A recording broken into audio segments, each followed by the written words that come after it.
Hi guys, welcome back to my YouTube channel. ಇದು ಬಂದು ಭಾನುವಾರದ ವ್ಲಾಗು.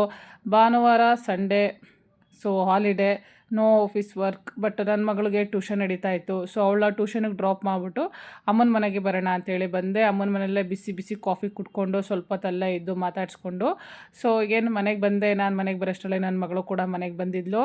ಇನ್ನು ತಿಂಡಿಗೆ ಅಂಥೇಳಿ ದೋಸೆ ಇಟ್ಟು ದೋಸೆಗೆಲ್ಲ ರೆಡಿ ಮಾಡಿ ಇಟ್ಟಿದ್ವಿ. ಸೊ ಅದೇ ದೋಸೆ ಹಿಟ್ಟನ್ನ ನನ್ನ ಮಗಳು ಸೊ ಕ್ರಿಸ್ಪಿ ಆಗಬೇಕು, ಮಸಾಲೆ ಆಗಬೇಕು, ಬೆಣ್ಣೆ ದೋಸೆ ಬೇಕು. ಸೊ ಅವಳಿಗೆ ಈ ಥರ ಪ್ಲೈನ್ ದೋಸೆ ತಿನ್ನೋದಕ್ಕೆ ಬೇಜಾರು.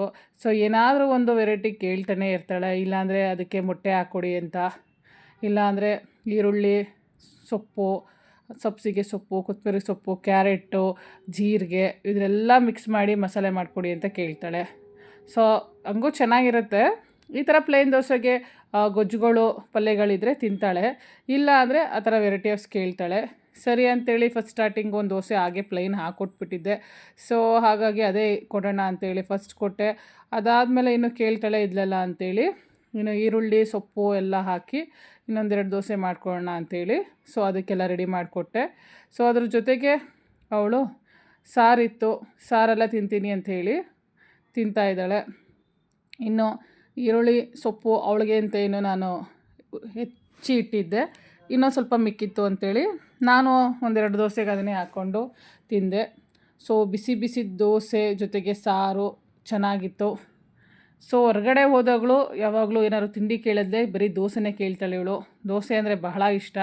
ಈಗಂತೂ ತುಂಬ ವೆರೈಟಿ ದೋಸೆಗಳು ಮಾಡ್ತಾರೆ. ಚಾಕ್ಲೇಟ್ ದೋಸೆ, ಸಿಜ್ವಾನ್ಸ್ ದೋಸೆ, ಚೀಸ್ ಮಸಾಲ, ಬೇರೆ ಬೇರೆ ವೆರೈಟೀಸ್ಗಳಿರುತ್ತೆ. ಅದೆಲ್ಲ ಅಷ್ಟು ಇಷ್ಟ ಆಗಲ್ಲ.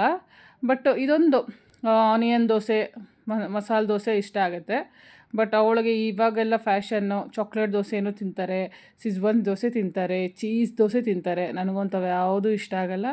ಸೊ ನಾನು ಹೊರಗಡೆ ತಿನ್ನೋದಾದರೆ ಆನಿಯನ್ ದೋಸೆ ಒಂದೇ ತಿನ್ನೋದು. ಇನ್ನು ಮನೆಯಲ್ಲೇ ಆದರೆ ಸೊ ಇವಳು ಕೇಳ್ತಾಳಲ್ಲ ಅಂಥೇಳಿ tomato dosa, beetroot dosa, carrot dosa, ಹೆಸರುಬೇಳೆ ದೋಸೆ, ರವೆ ದೋಸೆ, ಇನ್ನು ಅಕ್ಕಿ ದೋಸೆಗೆ ಈ ಥರ ಮಸಾಲೆ ಇದೆಲ್ಲ ಮನೆಯಲ್ಲೇ ಮಾಡ್ಕೊಂಡು ತಿನ್ನೋಕ್ಕೆ ಇಷ್ಟ. ಇನ್ನು ಈ ಥರ ಮಸಾಲೆ ಎಲ್ಲ ಹಾಕಿದಾಗ ಗೊಜ್ಜು ಸಾರೇ ಬೇಕಾಗಿಲ್ಲ, ಚಟ್ನಿ ಇದ್ದರೂ ಸಾಕು. ಇನ್ನು ಒಳ್ಳೆ ತಿಂಡಿ ಮುಗಿಸ್ಕೊಂಡು ಇನ್ನು ಆರಾಮಾಗಿ ಮನೆ ಕ್ಲೀನ್ ಮಾಡೋಣ ಅಂತ ಅಂದ್ಕೊಂಡೆ. ಬಟ್ ಇವತ್ತು ಬೇಡ, ಸ್ವಲ್ಪ ಬೇರೆ ವರ್ಕ್ ಇದೆ ಅಂತೇಳಿ, ಸ್ವಲ್ಪ ಫಾಲೋಅಪ್ಸ್ ಎಲ್ಲ ಮಾಡಬೇಕಿತ್ತು ಅಂತೇಳಿ ಮನೆ ಕ್ಲೀನ್ ಏನೂ ಮಾಡಲಿಲ್ಲ. ಸಂಡೇ ಎಲ್ಲೂ ಹೋಗಂಗಿರಲಿಲ್ಲ, ಯಾವ ಫಂಕ್ಷನ್ಸು ಏನೂ ಹೋಗೋ ಇಂಟ್ರೆಸ್ಟ್ ಇರಲಿಲ್ಲ. ಹಾಗಾಗಿ ನಮ್ಮ ಮನೆಯವರು ಮನೇಲೇ ಚಿಕನ್ ಮಾಡಿ ಅಂತೇಳಿ ತಂದುಕೊಟ್ರು. ಇನ್ನು ಚಿಕನ್ ಚಾಪ್ಸ್ ಜೊತೆಗೆ ಇದು ಮೊಟ್ಟೆ ಮಾಡಿದ್ರೆ ನಮ್ಮಲ್ಲಿ ಎಲ್ರಿಗೂ ತುಂಬ ಇಷ್ಟಪಟ್ಟು ತಿಂತಾರೆ. ಹಾಗಾಗಿ ಸಿಂಪಲ್ಲಾಗಿ ಚಿಕನ್ ಚಾಪ್ಸು, ಮೊಟ್ಟೆ. ಸೊ ಮಸಾಲೆ ಎಲ್ಲ ರೆಡಿ ಮಾಡಿಟ್ಟು ಹೊರಗಡೆ ಬಂದೆ. ಹೊರಗಡೆ ಒಂದೆರಡು ಒಣಗೋಗಿರೋ ಏನಿದೆ ಕೊಂಬೆಗಳು, ರೆಂಬೆಗಳು ಎಲ್ಲ ಬಿದ್ದೋಗಿತ್ತು. ಸರಿ, ಇನ್ನು ಯಾವ್ಯಾವು ಸಾಧ್ಯ ಕೈಗೆ ಎಟಕೋದು ಎಲ್ಲನೂ ಕಟ್ ಮಾಡೋಣ ಅಂಥೇಳಿ ನನ್ನ ಜೊತೆಗೆ ನಮ್ಮ ಮಾಮ ಕೂಡ ಬಂದರು. ನಾನು, ನನ್ನ ಮಗಳು, ನಮ್ಮ ಮಾಮ ಎಲ್ಲರೂ ಸೇರ್ಕೊಂಡು ಒಂದಷ್ಟು ಕೈಗೆ ಎಟಕೋದಷ್ಟು ಅಂದರೆ ಏನಾದ್ರು ವೆಹಿಕಲ್ಸ್ ಎಲ್ಲ ನಿಲ್ಲಿಸಿದಾಗ ಸೊ ಅದ್ರ ಮೇಲೆ ಬೀಳ್ತಾಯಿತ್ತು. ಹಾಗಾಗಿ ಆ ಥರ ಆಗೋದು ಬೇಡ. ಮತ್ತು ಬಿಸಿಲು ಕೂಡ ತುಂಬ ಇದೆ. ಸೊ ಯಾವಾಗ ಯಾರ ತಲೆ ಮೇಲೆ ಬೀಳುತ್ತೆ ಹೇಳೋಕ್ಕಾಗಲ್ಲ. ನೋಡಿ ಇದೆಲ್ಲ ಎಷ್ಟು ಒಣಗಿರೋದು ಕೆಳಗೆ ಬಿದ್ದಿದೆ. ಇನ್ನು ಇಷ್ಟು ಎಲ್ಲ ನಾನು ಒಂದಷ್ಟು ತೊಗೊಂಡೋಗಿ ಹಿಂದ್ಗಡೆ ಹಾಕ್ಕೊಂಡೆ. ಇದು ಮುಂದ್ಗಡೆ ಮೇನ್ ರೋಡ್ ಇದು. ಇನ್ನೂ ಇದೆ ನೋಡಿ ಎಷ್ಟೊಂದು ಬಿದ್ದಿದೆ.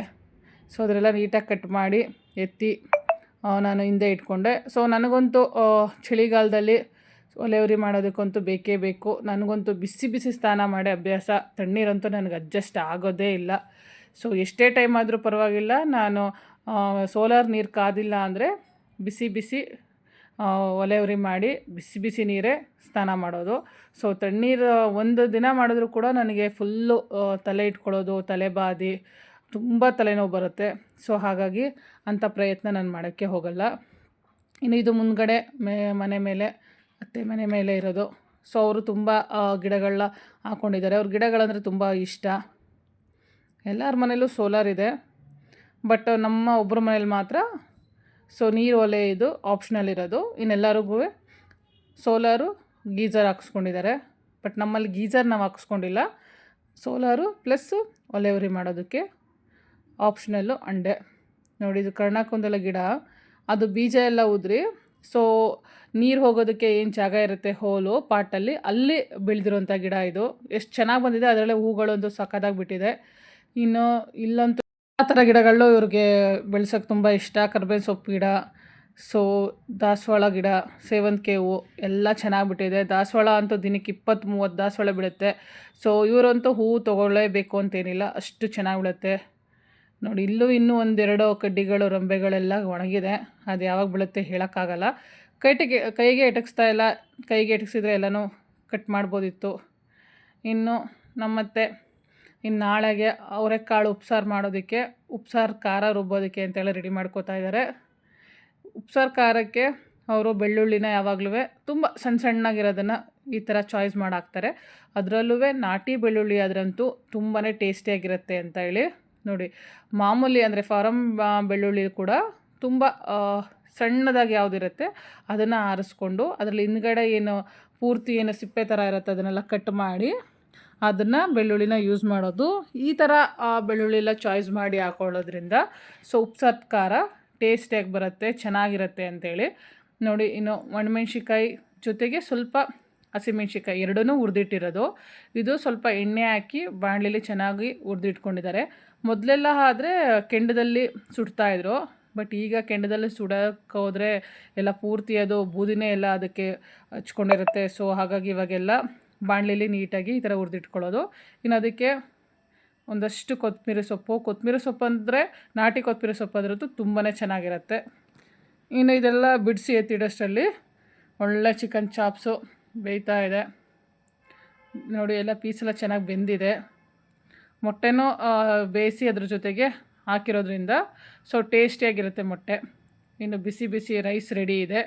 ಇನ್ನು ನಮ್ಮಲ್ಲಿ ಒಬ್ಬರು ಚಾಪ್ಸ್ ತಿನ್ನಲ್ಲ, ಚಿಕನ್ ತಿನ್ನಲ್ಲ, ನಾನ್ ವೆಜ್ ತಿನ್ನಲ್ಲ, ಮೊಟ್ಟೆ ಮಾತ್ರ ತಿಂತಾರೆ. ಸೊ ಅವ್ರಿಗೆ ಅಂತೇಳಿ ಒಂದು ಮೊಟ್ಟೆ ಬೇಯಿಸಿ ಉಪ್ಪಿನ ಪುಡಿ ಮೆಣಸು ಪುಡಿ ಉದುರಿಸಿಟ್ಟಿರೋದು. ಇನ್ನು ಮಿಕ್ತವ್ರಿಗೆಲ್ರಿಗೂ ಚಿಕನ್ ಚಾಪ್ಸ್, ಬಿಸಿ ಬಿಸಿ ಅನ್ನ, ಚಿಕನ್ ಚಾಪ್ಸ್, ಮೊಟ್ಟೆ. ಮಧ್ಯಾಹ್ನಕ್ಕೆ ಒಳ್ಳೆ ಊಟ. ಇದಕ್ಕೆ ಸೌತೆಕಾಯಿ ಅಂತೂ ಮಿಸ್ಸು, ಇವತ್ತು ತರೋಕ್ಕಾಗಲಿಲ್ಲ ಅಂಥೇಳಿ. ಇನ್ನು ಮಧ್ಯಾಹ್ನ ಊಟ ಮುಗಿಸ್ಕೊಂಡು ಒಂದು ಒಳ್ಳೆ ನಿದ್ದೆ ಮಾಡೋಣ ಅಂಥೇಳಿ ನಿದ್ದೆ ಮಾಡಿದೆ.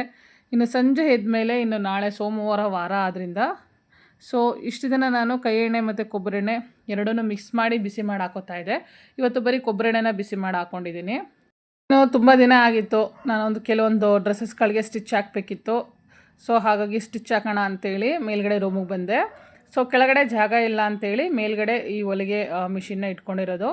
ಇದು ಎಲ್ಲರ ಮನೇಲೂ ಇದ್ದರೆ ತುಂಬಾ ಯೂಸ್ಫುಲ್ಲು. ಯಾಕಂದರೆ ಎಮರ್ಜೆನ್ಸಿ ಅಂದರೆ ಬಟ್ಟೆ ಸ್ಟಿಚ್ ಮಾಡೋದಕ್ಕೆ ತುಂಬಾ ಯೂಸ್ ಆಗುತ್ತೆ. ಸೊ ನಾನಂತೂ ಹೊಸ ಯಾವುದೇ ಟಾಪ್ಗಳು ತೊಗೊಂಡಿರ್ಬೋದು, ಡ್ರೆಸ್ಸಸ್ಗಳು ತೊಗೊಂಡಿರ್ಬೋದು, ಸೊ ಅದಕ್ಕೆಲ್ಲ ಸೊ ಮನೇಲಿ ನಾನೇ ಸ್ಟಿಚ್ ಹಾಕೋತೀನಿ. ಸೊ ಬೇರೆ ಹೊರಗಡೆ ಏನೂ ಕೊಡೋದಿಲ್ಲ. ಸೊ ಫಸ್ಟೆಲ್ಲ ನಾನು ಫ್ರೀ ಆಗಿದ್ದಾಗ ಮನೇಲೇ ಕೂತು ಕೆಲವೊಂದು ಯೂಟ್ಯೂಬಲ್ಲಿ ವಿಡಿಯೋಗಳನ್ನ ನೋಡಿ ಸೊ ಬಟ್ಟೆನೇ ಹೇಗೆ ಸ್ಟಿಚ್ ಮಾಡೋದು ಅಂತ ಕಲಿತೆ. ಸೊ ನಾನು ನನ್ನ ಹಾಕುವಂತಹ ಒಂದು ರೆಡಿಮೇಡ್ ಡ್ರೆಸ್ಗಳನ್ನ ಬಿಟ್ಟು ಸೊ ಏನು ಹೊಲಿಗೆ ಡ್ರೆಸ್ಗಳು ಬರುತ್ತೆ ಅದೆಲ್ಲ ನಾನೇ ಕೂಡ ಸ್ಟಿಚ್ ಮಾಡ್ಕೊಂಡಿರೋದು. ಇನ್ನು ಅದ್ರ ಜೊತೆಗೆ ಇದು ದಿಮ್ಮನ ಕವರ್ಗಳು ಮನೆಯಲ್ಲಿ 1-2 ಜೊತೆ ನಾವು ಹೊರಗಡೆಯಿಂದ ರೆಡಿಮೇಡ್ ತರ್ಬೋದು. ಬಟ್ ಈ ಥರ ಬ್ರೆಶೀಟ್ಗಳಿದ್ದಾಗ ಅದರಲ್ಲೇ ಕೂಡ ನಾವು ದಿಮ್ಗಳಿಗೆ ಕವರ್ಗಳನ್ನ ಹೊಲಿದಿಡ್ಬೋದು. ಸೊ ನಾನು ಮನೇಲಿ ನಮ್ಮ ಒಂದು ದಿಮ್ಗಳಿಗೆಲ್ಲ ನಾನೇ ಒಂದು ಕವರ್ನ ಹೊಲಿದಿಡೋದು. ಇನ್ನು ಇದು ಬಂದು ಬಿಳಿದು ಕಾಟನ್ ಬಟ್ಟೆ. ಇಡ್ಲಿ ಮಾಡೋದಕ್ಕೆ ಇದು ತುಂಬಾ ಯೂಸ್ಫುಲ್ಲು. ರವೆ ಇಡ್ಲಿ ಇರ್ಬೋದು, ಮಾಮೂಲಿ ಅಕ್ಕಿ ಇಡ್ಲಿ ಇರ್ಬೋದು, ಇಲ್ಲಾಂದರೆ ಸೆಕೆ ಉಂಡೆ ಅಂತ ಮಾಡ್ತೀವಿ ಸೊ ಅದಕ್ಕೆ ಇರ್ಬೋದು. ಸೊ ಈ ಥರ ಒಂದು ಕಾಟನ್ ಬಟ್ಟೆನ ಒಂದು ಪ್ಲೇಟ್ಗೆ ಎಷ್ಟು ಬೇಕೋ ಅದು ಅಳತೆ ನೋಡಿ ಕಟ್ ಮಾಡಿಕೊಂಡು ಸುತ್ತ ಸ್ಟಿಚ್ ಮಾಡ್ಕೊಂಡು ಇಟ್ಕೊಳ್ಳೋದ್ರಿಂದ ಸೊ ಅಂಟೋದಿಲ್ಲ.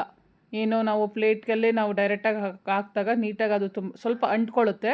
ಬಟ್ ಈ ಥರ ಬಟ್ಟೆನ ಸ್ವಲ್ಪ ಹಾಕ್ಬೇಕಾದ್ರೆ ಒದ್ದೆ ಮಾಡಿ ತಟ್ಟೆಗಿಟ್ಟು ಇದ್ರ ಮೇಲೆ ನಾವು ಇಡ್ಲಿಗಳನ್ನ ಹಾಕೊಳ್ಳೋದ್ರಿಂದ ಸೊ ಎಣ್ಣೆನೂ ಕಡಿಮೆ ಆಗುತ್ತೆ, ಜೊತೆಗೆ ಯಾವುದು ಕೂಡ ಎಲ್ಲೂ ಮಿಕ್ಸಪ್ ಆಗಲ್ಲ ಮತ್ತು ಯಾವುದು ಪ್ಲೇಟ್ಗೆ ಅಂಟ್ಕೊಳ್ಳಲ್ಲ, ನೀಟಾಗಿ ಬರುತ್ತೆ.